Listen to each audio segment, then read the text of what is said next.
kobanda mercredi, jeudi, vendredi. Ezali 3 jours spéciaux.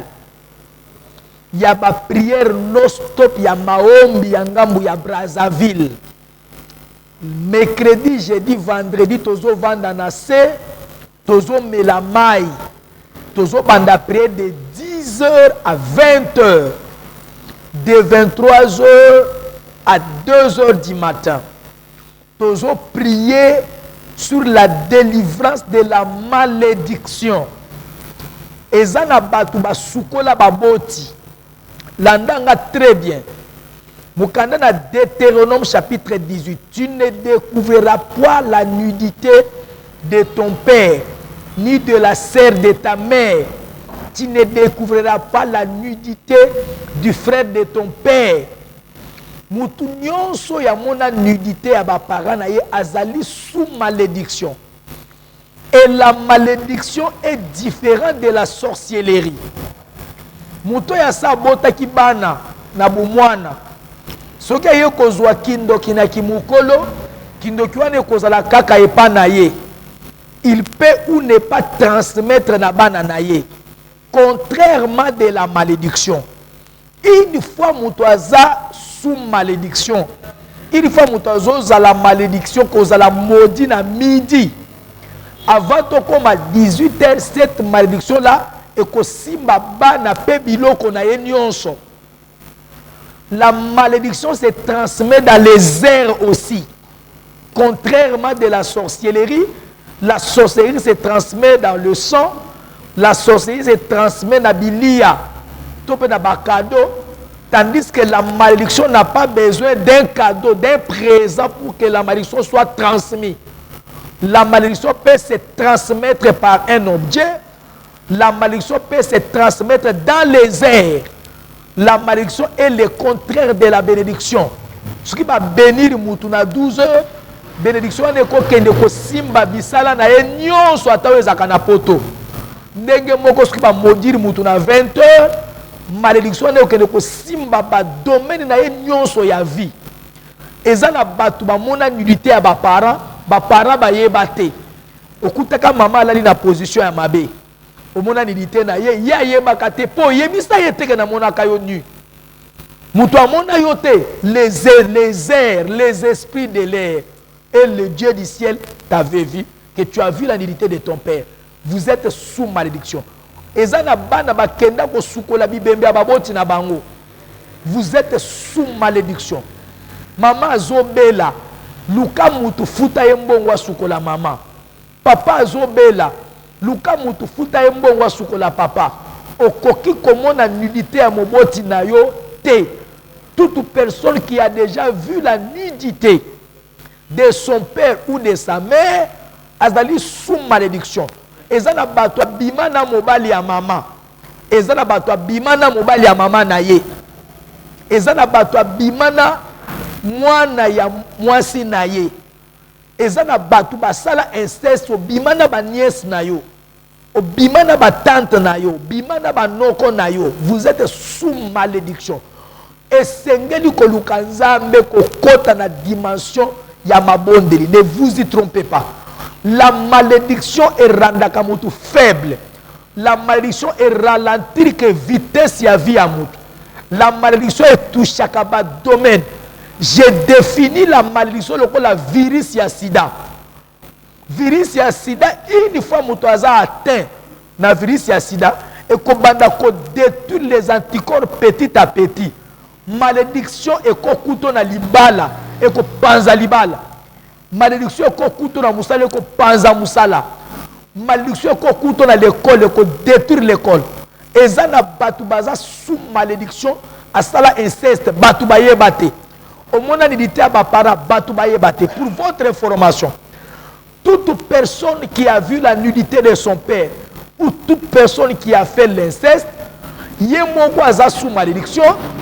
Bana zobota baza sous malédiction. Bana ya bana zobota baza sous malédiction. Toute personne qui a fait les pratiques contre nature, vous êtes sous malédiction. Vous avez mis le sexe dans la bouche. Vous êtes sous abomination. On doit tous se lancer se plonger dans la prière. Moussale zo banda 3 jours dans la semaine. Maombi angambo à Brazzaville. Chaque mercredi, jeudi et vendredi, de 10h à 20h. Moutozo a ta et belé à Kosolola Nzambe. 3 jours, on a tozo liate, tozo melamikolomi satu. Tosu to koki ango. Supposo mon ango est impossible, ça pour nous mekite. Biso ba tosto meki, to koki to maîtriser ango. Tozo kende nango, il faut banzele fungwa. Bible zo ba na mukana na premier livre de Chroniques, chapitre 5, premier verset.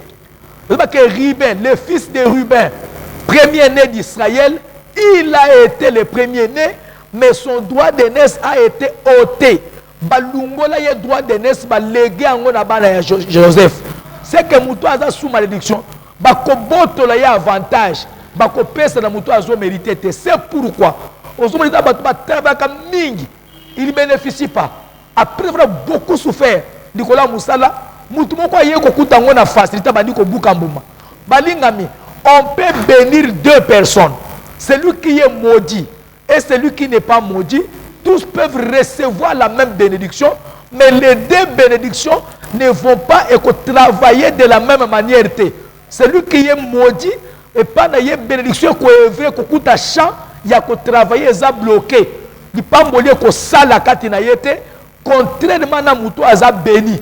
Moutou Aza béni, une fois, bazo béni, revoir, bazo bengabiso, tous allez en direct, 229 farine de l'eau, arrêt 3 voleurs CACVH, combat sauvage. Ce qui nous appelle, bengabiso prémission, 229 farine de l'eau, arrêt 3 voleurs CACVH, combat sauvage. 06 855 25 27, 06 855 25 et puis 27, 05 066 20 et puis 18. Nous vous invitons de partout. Nous vous invitons de partout. Malédiction de force négative. Ba relation avec Kima. Malédiction avec Lungola Batunyo Samala Mupembeni. Je dis bien. La malédiction éloignera. La malédiction est hors d'état de nuire. Toute personne qui peut être utile. Totalise qui n'a pas Josué chapitre 9, verset 24. Josué a maudit les Gabaonites. Alors que maintenant vous êtes maudits. À laquelle bango mabe, bango bandokata bakoni pe ko toka kamai. Ezana batu baza sous malédiction, ya ko fanda place mbongo ezate. La malédiction ne supporte pas la joie. La malédiction ne supporte pas l'argent. La malédiction ne supporte pas la paix. Il y a des malédictions qui ne supportent pas la bonne santé. Il y a des malédictions qui ne supportent pas le mariage. Il y a des malédictions qui ne supportent pas le travail. Il y a des malédictions qui ne supportent pas les biens matériels. 229 farine de l'eau, arrêt 3 voleurs CACVH, combat sauvage. Nous vous invitons de partout. Brazzaville, Pendinga, Ofandaka na Ilimbamo, Ofandaka na Kombe, na Dieu, na Mayanga, Ofandaka na 45, Ozona na Maluku, Ozona biso na Saldemi, na Bifriti, na Jacopango, na Trois Poteaux. Nous allons banda 10h, 20h, et bandi 22h, 23h, kino 2h du matin. Et Bélia bazo ko compte la retraite, bazo ko fan de l'église, ko banda mercredi abimi samedi. Tozo lukanzambe tokotika te, tozo lukanzambe. Bila kelima be silaka, bandoto mabe silaka, ba prophétie changeaka. Voilà pourquoi tozo ko associer à ba prophétie publique. Mercredi, jeudi et vendredi, les prophètes sont bien entraînés, bien concentrés pour faire le travail. 06 855 25 27 pour ceux qui nous appellent. On est en direct. 06 855 25 27. Bengabiso après émission 06 855 25 et puis 27 05 066 20 et puis 18. La malédiction pèse. Balingami, aux mariés. Vous vivez en couple. Vous êtes en relation amoureuse avec quelqu'un. Ce dernier a quelque chose la maman naïe.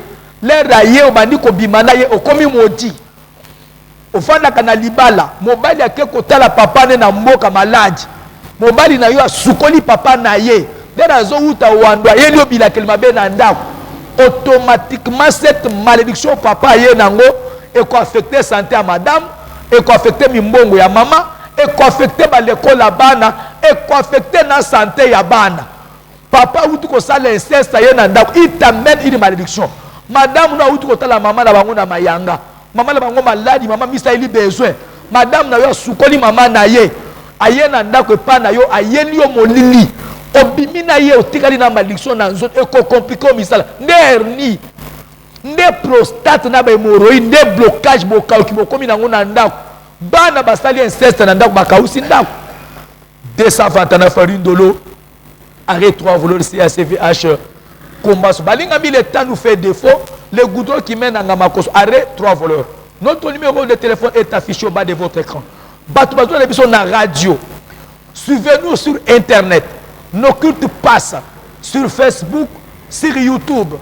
Combat sauvage Brazzaville. C'est le Brazzaville là que vous allez écrire en abréviation. 3 lettres.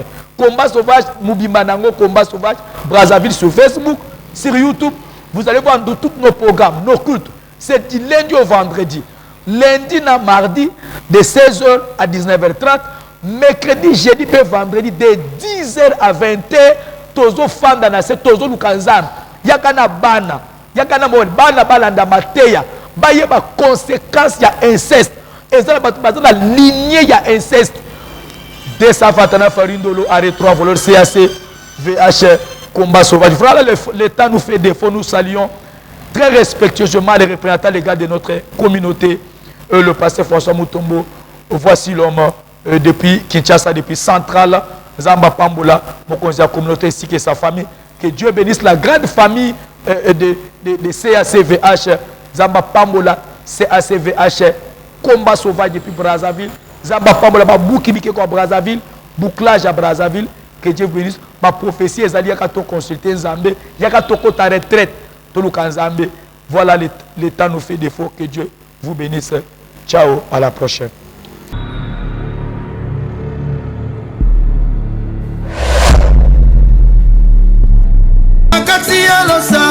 Yoko sana, ya ya